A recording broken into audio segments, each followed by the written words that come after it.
Okay, so today we're going deep on something pretty different. Yeah. We've got this warning, right? Yeah. And it claims to be from the Iceni tribe. Wow. Yeah. So, way back ancient Britain, and it's addressed like straight to the modern UK government. Hmm.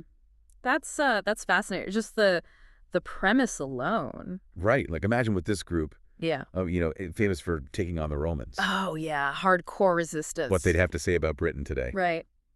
It's it's a bit mind-blowing. It really is. Yeah, like this collision of past and present. And Yeah. I mean, you're taking a group known for defying an empire and giving them That's a platform, in the modern world. yeah. Makes you wonder, are some things just timeless Yeah. Are there these issues that just keep repeating? across centuries? Speaking of the Iceni, everyone remembers their queen, Ludica. right, leading that revolt against Roman rule. Oh yeah, iconic. This warning, it kind of channels that same energy, and Yeah. it does not hold back. Oh really? Oh, yeah. Right out of the gate, they call the government invaders of our land. Wow. Like, that's the opening line. It's strong.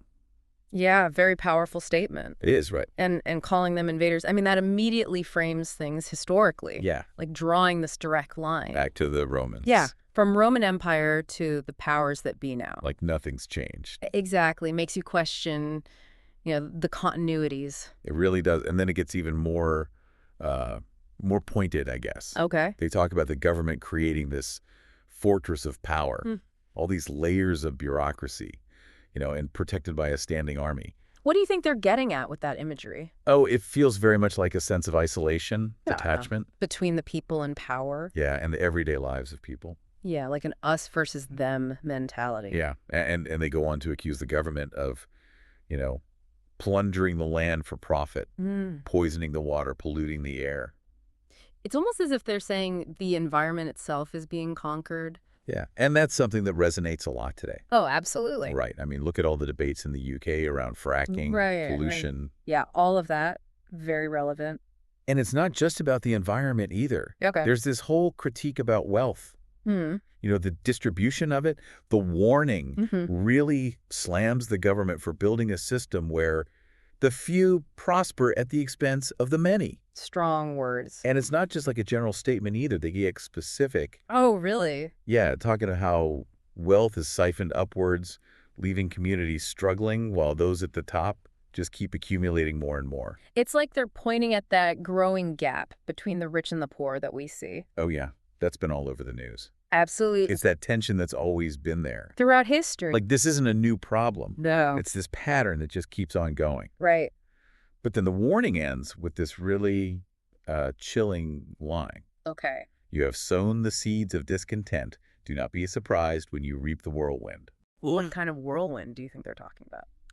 That's a good question, right? Yeah. Are we talking like a literal uprising, like back in the day? Like Boudica? Yeah, exactly. Yeah. Or is it something more metaphorical? Hmm.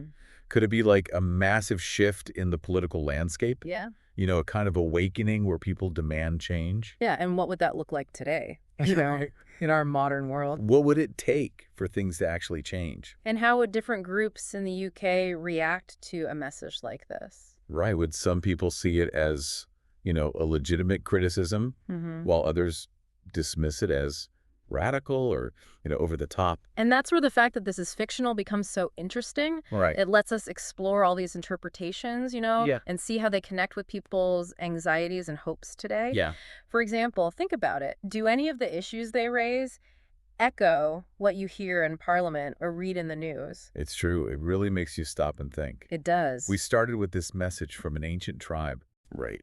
But it feels like we've been talking about headlines from today. Exactly. The environmental worries, the economic inequality, that feeling that, those in power are out of touch. Yeah. It all connects. Makes you wonder, what would future generations say about the choices we're making right now? And it highlights how powerful it can be to look at the present through the lens of history. Because maybe those who came before us, they have some valuable lessons to teach. Yeah. Even if it's through a fictional warning like this. It makes you think about what warnings we might be ignoring today. It really does. A powerful thought to end on. Yeah. So if you could send a warning to those in power, what would it be? What are the things you see happening that need to change?